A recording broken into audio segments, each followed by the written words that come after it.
रहे, संथाल रहे, गरीब रहे, यही सारे लोग पूरी तरह से प्रताड़ित रहे। और किस प्रकार से प्रताड़ित रहे, कहां कहां क्या हुआ, अगर थोड़ी सी, मैं पूरी घटना तो पूरे राज्य की वर्णन करना यहाँ संभव नहीं है, लेकिन कुछ घटना को मैं जरूर उल्लेख करना चाहूंगा। आप सबको पता है कि पहले साहेबगंज की घटना, रूपा तिर्की की घटना आप सबको पता है। रूपा तिर्की की आवास में संदेहास्पद स्थिति में उनकी मौत हुई। उनकी कोई भी तस्वीर जिस किसी ने भी देखा होगा तो कोई भी व्यक्ति नहीं कह सकता है कि वो कोई सुसाइड किया हो। रूपा तिर्की ट्राइबल महिला थी, तेज तर्रार दरोगा थे। और उसके बाद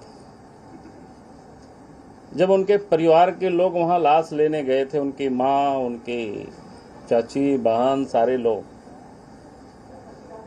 तो उस समय मुख्यमंत्री के प्रतिनिधि का भी नाम वो लोगों ने लिया, लिख करके लोगों ने दिया, लेकिन एफआईआर में वो दर्ज नहीं किया सरकार ने।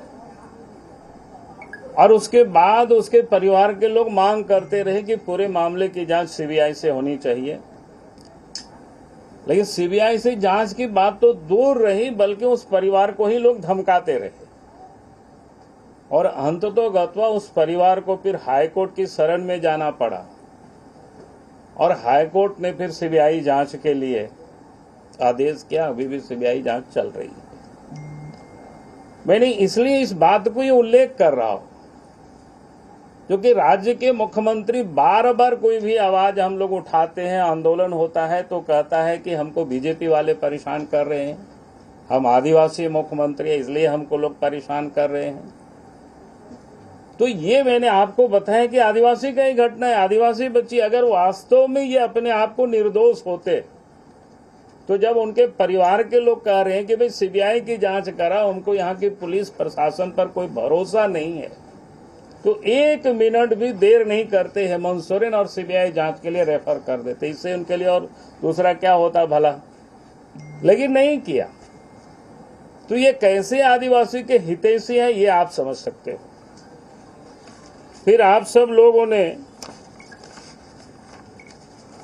पिछले दिनों सुना होगा कि इस क्षेत्र में ही एक मंत्री हासदा का 26-27 साल की उम्र थी, पाकुड़ जिला हिरनपुर थाना के, वो क्या धनबाद गांव पड़ता है, आप सब लोग ध्यान में होगा।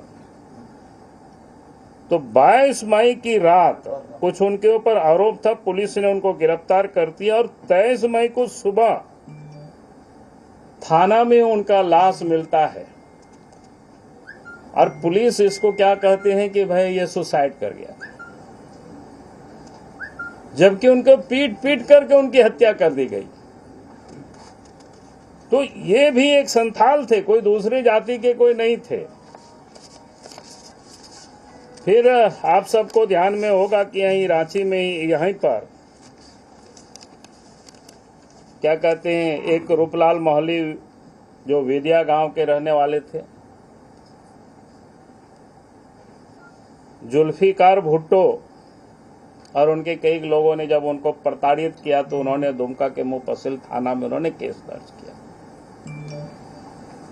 बाकी की तो गिरफ्तारी नहीं हुई, जुल्फिकार की गिरफ्तारी हुई एसटी एक्ट के तहत, SC/ST एक्ट। और गिरफ्तार होने के बाद उसके परिवार के बाकी सारे लोगों ने या पीड़िता लोगों ने मांग करते रहे कि भाई आप चार्जशीट सबमिट करिए कोर्ट में। लेकिन कोर्ट में चार्जशीट सबमिट नहीं हुआ। अब उसके अनुसंधानकर्ता कौन थे, जो कि ये ST/SC जिसमें लगता है तो DSP उसका अनुसंधान करते हैं, जिस DSP का भी बड़ी चर्चा है, बड़ी नाम है, नूर मुस्तफा करके। और उन्हें चार्जशीट सबमिट नहीं किया, तब तक नहीं सबमिट किया जब 90 दिन पूरा हो गया। और 90 दिन पूरा होने के बाद मजिस्ट्रेट से जुल्फिकार को जब जमानत मिलती है और 10 बजे वो निकलते हैं और 12 बजे या 12:30 बजे उन्होंने कोर्ट में चार्जशीट सबमिट करते हैं। ये क्या दर्शाता है? ये भी आदिवासी थे, मोहली थे।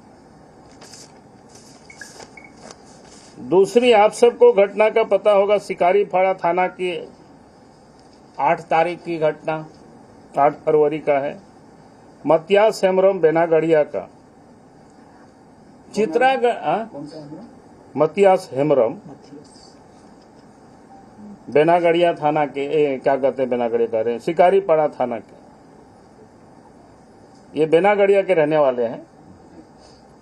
खदान चित्रागढ़िया में इलीगल तरीके से क्या कहते हैं उसको वहां चलाया जा रहा था। कौन चला रहे थे? आपेल शेख या एप्पल शेख, ऐसा कोई नाम है, रामपुर हाट के। और उस खदान में वो गिर करके मरे। उसके बाद एफआईआर हुआ, इसके बाद कोई अभी तक कार्रवाई नहीं हुई। और उसकी भी जांच और उसके भी अनुसंधान करने वाले कौन? यही आपको क्या बोलते हैं, नूर मुस्तफा ही है। वो भी आदिवासी थे, संथाल थे, फिर कर क्या रहे थे? और ये सरकार कहती है कि हम आदिवासी के हितैषी हैं, हम संथाल हैं, इसलिए हमको लोग परेशान कर रहा है। और शिकारीपाड़ा थाना में तो हमें लोग बताया कि एक बार नहीं 3 बार एएसआई को पदस्थापित वहां किया गया है। कोई एक लखिंदर करके है, कोई और दूसरा नाम है किसी का। मैंने क्या है, उन लोगों के ऊपर बड़ी अच्छे अफसर है क्या? भाई एक थाना से कोई हटता है तो हट जाता है, कैसे यहाँ काम करती है पुलिस। तो आप सुन रहे थे बाबूलाल मरांडी को साफ तौर पर सरकार पर निशाना साधते हुए। चलिए